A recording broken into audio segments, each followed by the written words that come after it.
Hey there, everybody. Welcome to our Big Brother 22 All-Stars reaction for the first eviction show of the season. Obviously, there are spoilers within. If you haven't seen the episode yet, we will talk about that. We will discuss the new head of household, and unfortunately, it looks like I have to put the name Blob Alliance out to pasture, which makes me incredibly sad. We can keep it going here at the channel. Who's gonna stop us? Well, okay, here's the thing about the Blob Alliance. I love calling this alliance, which is the Commission, which is a terrible name, the Blob Alliance. It's not great. I know there's gonna be some new person, though, that shows up like halfway through the season. Give them no clue what I'm talking about at all. The good thing is I don't know that the Commission Blob Alliance is going to stick around for much longer than this week. Alright, well, we'll break everything down here, but before we do, if you guys do like this video, give us a like, subscribe, hit that notification bell, and if you want to support us more through this crazy journey, which includes a lot of live feed updates, join our Patreon. We have a lot of benefits there. Check that link in the description alongside our store. Alright, so let's get the obvious but bad news out of the way. We lost Keisha tonight. It was a clean sweep. There was nothing for Kevin. It was just the whole house voted to send her out. And as far as speeches went, Kevin, he really gets me every time with these really emotional moments where he's like, I'm looking forward to another 20 with you. I was like, that is why Kevin is dangerous, and they should have gotten rid of him. And then we have Keisha, who came up and was basically like, I'm all right with some of you. I was like, okay, well then clearly she knows she's not staying. And we talked a little bit about that earlier, but she's going out not happy.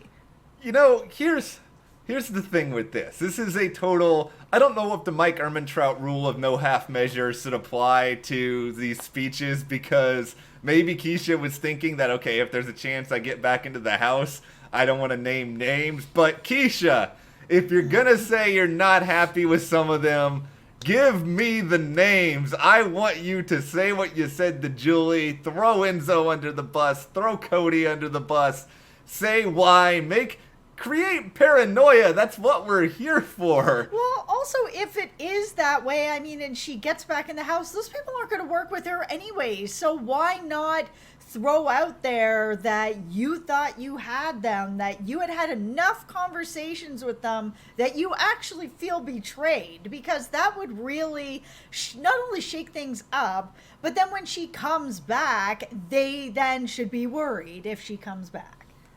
I don't really like this episode very much. Like, I'll be honest here from the start, because there's a lot of things I really wanted that I don't feel like we really got, and I'm not even just talking about some of the results, but for starters, where is the all-star casting the hinky vote? If I was in this and I knew it was a landslide, I'm throwing something out there if I'm somebody who was considered a lock vote. I absolutely would have thrown a vote or two, because I would have absolutely wanted to put that target back on Janelle and Kaser, because everyone would think it was them. Everyone. I absolutely would have thrown that vote. I know, that would have given us so much joy, because you know... It's a great move. People like Enzo or Nicole F., they're gonna lose their minds over something like this. Yeah, it really helps to continue to sort of focus on the two of them. These are the targets. We gotta get on them. I was actually really surprised that there wasn't anybody threw that out there. Yeah, I was so bummed out about that, because that would have been immediately great feeds content for all of us, but also, I think, fun gameplay. But then I'm kind of bummed a little bit with Julie as well. Not just because I feel like if this was a normal season and we had like regular players who Julie didn't know, we would be getting a lot of the tough questions like, why did you not play harder? Why didn't you do this? Instead, it felt very much like she was, wearing kid gloves for a lot of this. And yeah, that ended with, let's have a selfie together. But, of course, social distance. I was like, okay, well, yeah, the hard questions aren't there, and really you're just waiting to get to have a selfie. Like, I don't know what is happening here with this. Julie, I'm sorry. I think you're a great host, but I just, she is. I don't care about your selfies. I care about getting real information about the strategy, and I really like Keisha too. I think she is a legend. I think she is an all-star, but I want to know why she didn't play more like somebody whose life in the game was on the line. The only thing I can say is maybe Julie didn't want to push those questions because Keisha was crying. I mean, you could see her mask was getting wet, and Julie's not always the host that is going to come down on somebody like Keisha who, she didn't campaign as hard as she could, but she's the first person out on an all-star. She's crying. Like, do you really need to pile on her? I mean, I'm not going to be too mad at Julie for that. I think I may just be a little bit too aggro with some of these things because it's just like, I want all the tea. It's true that I think it's hard being the first one out on anything. I remember I was terrified to be the first person out on Beauty and the Geek. Luckily, I wasn't, but I had a really, really big fear of that. And I'm guessing if it is All-Stars, you probably really are thinking, oh, does this make people think less of me? I know Tony on Survivor, he was like the second person out on his second time around, and he was worried people thought he wasn't anything anymore. Yeah, and I mean, it sucked that Keisha didn't play as hard as I thought she was going to be, but she is still an all-star. She is still an all-star. I still really, really like her. The question I think we have to get to now, because we did a video about this earlier and we have it linked in the description, is whether or not there's going to be a battle back or a returning player twist or whatever, because based on what Janelle said on the live feeds, it sounded as though they were going to be holding people until mid-September, but in the interview with Julie, it sort of said like, okay, Keisha, we're sending you home now.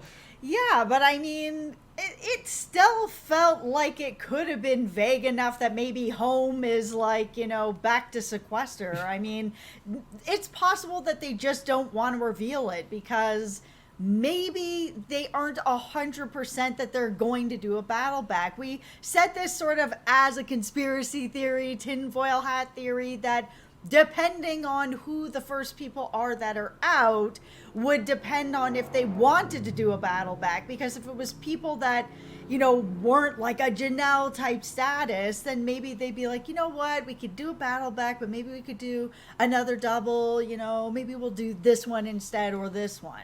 I think we're going to get a good answer to this fairly soon, because I think once a lot of the interviews start coming out with Keisha and we start to see if there are questions that are about things in the game that she wouldn't possibly know, then we know that she is back out into the real world. If these questions are a lot like very specific, very much things that she would know and understand, then maybe she's still in sequester somewhere. That's at least how I'm kind of reading it right now. Yeah, you can kind of tell when people are still in sequester from the interviews if it's sort of very specific questions that they're not getting too deep into stuff. So if that's sort of how it's rolling, then you might think that they would still be in sequester. We'll see if the interviews come out and what they kind of look like.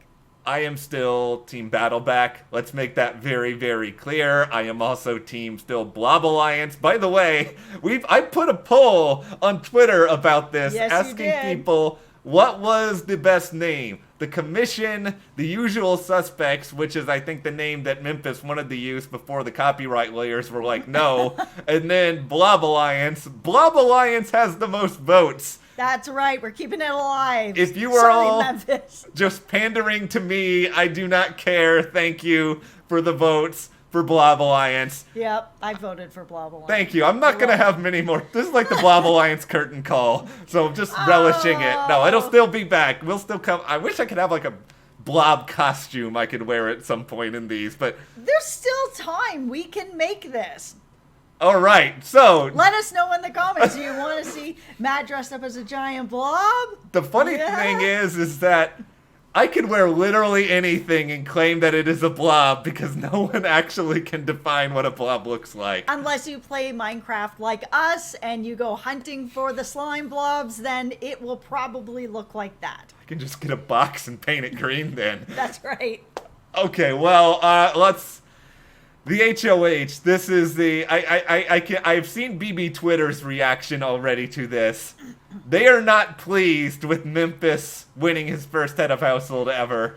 This is the thing is, these past few seasons have been a little bit predictable because when you have such a huge dominant alliance, just the odds are that one of them is going to continue to pass the torch back and forth, and the other side of the house will just whittle down. We've seen it over and over and over again. So Memphis winning, not a surprise, even though he's never won. What I mean by that is that alliance, the Blob Alliance, the commission, winning that HoH is not a surprise. I gotta say... I don't like it, but it's not a surprise. When they had that moment where it was like Memphis and like 4 other people up there, did you think that when he had a different answer to everyone else that, oh, Memphis is lost? No, I thought he had won because I remembered seeing that vase on the back of the toilet. Oh, okay, yeah. See, this would be a competition that I would have done horribly at. Like, I would have killed this competition. I'm really good at memory stuff. I can be okay at memory stuff, but I think I have too short of an attention span and my vision is terrible, so I would have been like the first person out.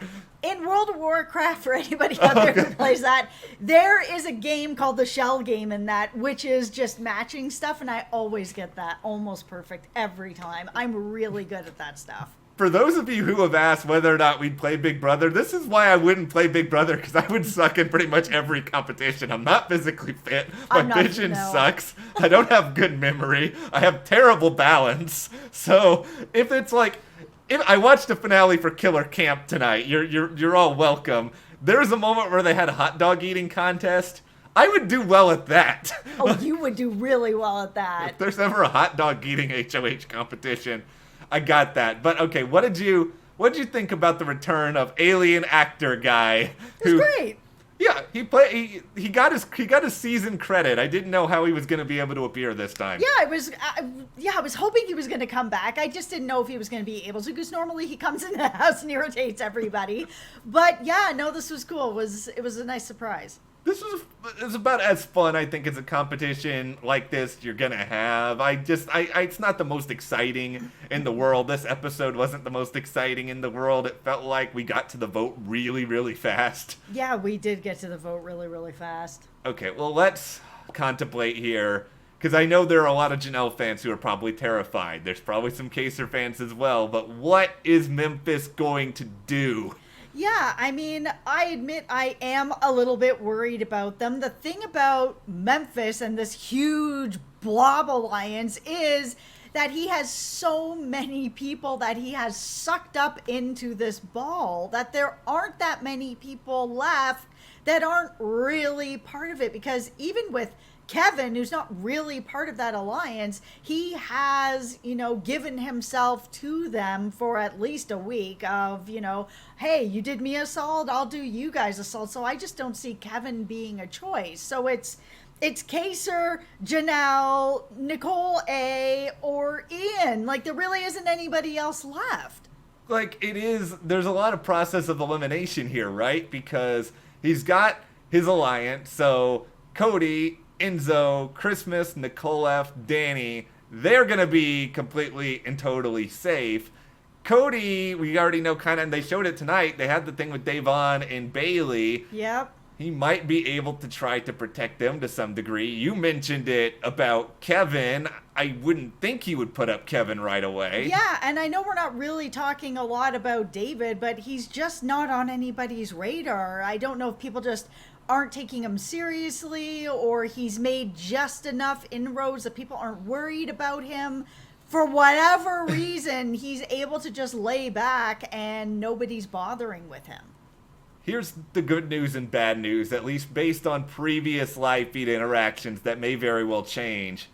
It sounded as though Memphis would put up Ian and target Ian if he got power, and that makes me very, very, very sad. Yeah, but I mean, Ian is good at getting himself out of stuff like this. He has won lots of stuff before. He's won the game before. He won the very first challenge with the table and the ball, and he won it like that. I mean, there's a good chance he'll be able to get out of this. He still has his safety suite. I was really hoping that Janelle would win because I wanted to see, Yeah. not just I wanted her to win, I wanted to see her suck out all those safety suites. It was such a brilliant plan. I love that Janelle was thinking about just not telling people things so that they would all burn their safety suites. It would have been great. We're not going to get that now. I don't know for sure who's going to play for it, but yeah, Ian, it sounded as though Bailey was going to be potentially a pawn, and by the way, I'm all for things getting kind of stirred up in there. Bailey's not someone you want to nominate as a pawn, because Bailey is really, really competitive, and she's not going to take that well. I wouldn't. It just depends on how well insulated she really feels, and that if she's going up against someone like an Ian, I mean, he's a way bigger target. He is one of the two winners in the house, so she may feel that she's insulated enough to take that and just be like, you know what, I feel good about this. I'm all right. I kind of wonder if Cody is really super influential. It's going to be an interesting test of it. Is he going to try to persuade Memphis away from nominating Bailey because he's got that little side group that was kind of called Connect 4, but they didn't actually name it anything on the show? Probably for legal reasons. I'm sure Connect 4 may not have given the rights. I don't know. I don't know either. So, yeah, and that was the group that was Cody, Enzo, Davon, and Bailey. Yeah. So maybe that will help Bailey to some degree in all this. David is that total wild card because he just could disappear. I mean, people were like clapping and applauding that he got the vote. It was cool. It was cool, but clearly they don't take him seriously in there. No, and I mean, and that is probably why he's actually in a somewhat good position to lay back, but he cannot win All-Stars by laying back. And he No. can also not win All-Stars by even laying back for like 2 or 3 weeks. If he keeps laying back that long, he's done. I think even if you're not a Memphis fan, I think this is the interesting thing about him winning HoH, is I think Memphis, he's already tried to be a little bit like Dan and try to form alliances. I think he really wants to prove himself. There's a chance that he is going to get a big-time case of HoH-itis this week, and that is going to be fun. I actually think that, and I could be wrong, but Memphis's HoH, I feel like it could get a little bit messy because he has talked to so many people. It's not just the Blob Alliance. It is a lot of people that he's trying to connect with and then not connect with and then connect with them again, that I'm very curious to see if this gets messy because I kind of think it's going to get out of control. Please, big brother, give us this. You already got rid of Keisha. You didn't give an exciting, dramatic player HoH. You're about to maybe nominate Ian and Bailey, which nobody wants. I think a lot of it is going to come down to Cody being able to finesse him and be able to kind of keep him on a track. Because if somebody doesn't keep Memphis on a track, I think HoH-itis is going to set in. I think it's going to get really messy because a lot of people think that they're in with Memphis, basically the whole house. So we'll kind of see how that really goes. Well, we will be back, of course, with more live feeds throughout the week. Lots of updates coming your way. Rest assured of that. But what did you think about the episode tonight and about the HoH win from Memphis? Who do you think he should nominate? Let us know in the comments. And if you do like this video, give us a like, subscribe, and you can support us further by checking those links to the store, to our Patreon, and we'll see you here next time.